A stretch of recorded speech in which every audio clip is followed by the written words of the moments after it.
Hello, I'm Bernard Hickey from interest.co.nz and welcome here to the AUT University in Auckland, where Dr. Don Brash, the former Reserve Bank Governor and former leader of the National Party, has just given a speech on how to close the gap economically with Australia. He's now the chair of the 2025 Taskforce, appointed by the National ACT government. That was part of the coalition agreement they came up with. He's appointing or recommending members of the Taskforce now to the government. But in a speech here today at the AUT, he gave some general views on what needs to be done to close that gap with Australia and address some of the myths about Australia and New Zealand. Here I ask Dr. Brash what needs to be done to close that gap with Australia and talk about those myths. Well, Dr. Brash, what does New Zealand need to do to close that gap with Australia? Well, I don't want to answer that too dogmatically at this point. I'm chairing an advisory group which is to reach those conclusions over the next few months. But clearly there are a whole range of things we need to do, in tax, investment, regulation and so on. And I've no doubt at all that the group that I chair will be deeply involved in doing that in the next few months. Tell us about some of these myths around the gap between Australia and New Zealand that you detailed in your speech. One of the most obvious myths is that we can never catch Australia because Australia has so much mineral wealth. A recent World Bank report argued that, in fact, in terms of natural resources per capita, New Zealand is actually richer than Australia. In fact, ranked second in the world after only Saudi Arabia and well ahead of Australia.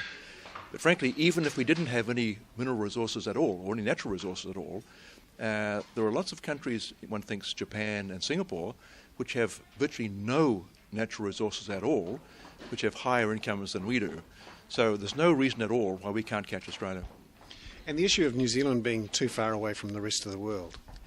Well, I think that's another myth because, quite frankly, we were further away in economic terms 30 or 40 years ago. Our exports were less value per tonne. Telecommunications were much poorer 3 or 4 decades ago. In economic terms, we're closer to our markets now than we were 3 or 4 decades ago. And 3 or 4 decades ago, we were on a par with Australia and indeed richer than most other developed countries. On the issue of equality, some people are worried that changes in our taxation and investment rules might change the equality of New Zealand. Is this something that needs to be focused on in the Taskforce's deliberations? Well, clearly that's a major political issue, and the government would have to deal with that question. But I think the tax system is one which is quite central to closing that gap. We need to ensure that a tax system creates incentives to get more education, to produce more, to take risks, to invest, and so on. If we have a tax system which discourages those things, then we, by definition, sentence our people to long-term relative decline. And do you think that in this process of closing that gap, that at least initially some people might be worse off? Well, I can't preclude that possibility. I mean, you think back 25 years or so when we had 10 companies assembling motor vehicles in New Zealand. That was dopey from the point of view of our national well-being. When we removed the protection for those companies, a lot of people put out of work. We need to help those people to get back into work.